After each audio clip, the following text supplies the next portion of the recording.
নমস্কার বন্ধুরা, blogs with শ্রুতি চ্যানেলের নতুন আরেকটি ব্লগে আপনাদের স্বাগত জানাই। আজকের ওয়েদারটা বেশ সুন্দর ছিল, বেশ ফুরফুরে হাওয়া দিচ্ছিল। তাই আজ মা আর কাকিমার সাথে বিকেলবেলা হাঁটতে বেরিয়েছিলাম। মা আর কাকিমা অবশ্য রোজই হাঁটতে বেরোয়, আজ আমিও বেরিয়েছিলাম।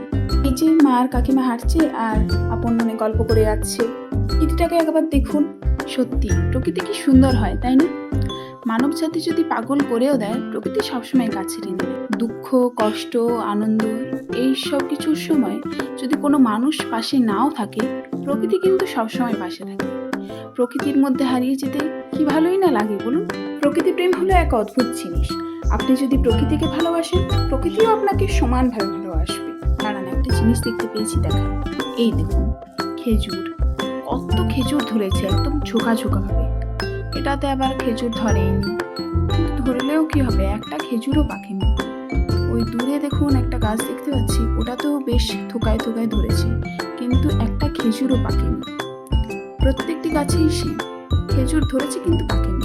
বেশ ভেবেছিলাম বিকেলবেলা বেরোচ্ছি, খেজুর পেড়ে নিয়ে আসবো, বেশ খাবো বসে গল্প করে করে, কিন্তু একটা খেজুরও পাকেনি।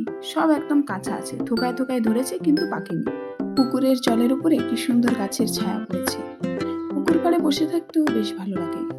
এই পুকুরটাতে মাছ চাষ করা হয়, সেজন্য প্রচুর মাছও আছে। আপনাদেরকে প্রকৃতির আরেক সুন্দর দৃশ্য দেখাচ্ছি, দেখুন। ওই দেখুন, দূরে ছাগল গরু কি সুন্দর চড়ে বেড়াচ্ছে। সত্যি পশু পাখির সাথে প্রকৃতির এক আলাদাই সংযোগ, যেটা সামনাসামনি না দেখলে অনুভব করা যাবে না।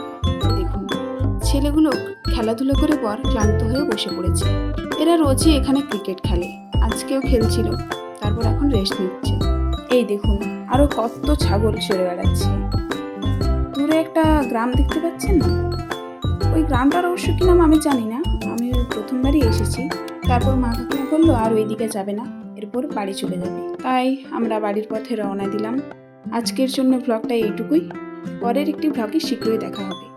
আপনারা ভালো থাকবেন, সুস্থ থাকবেন, আর ব্লগটি ভালো লেগে থাকলে একটি লাইক করবেন।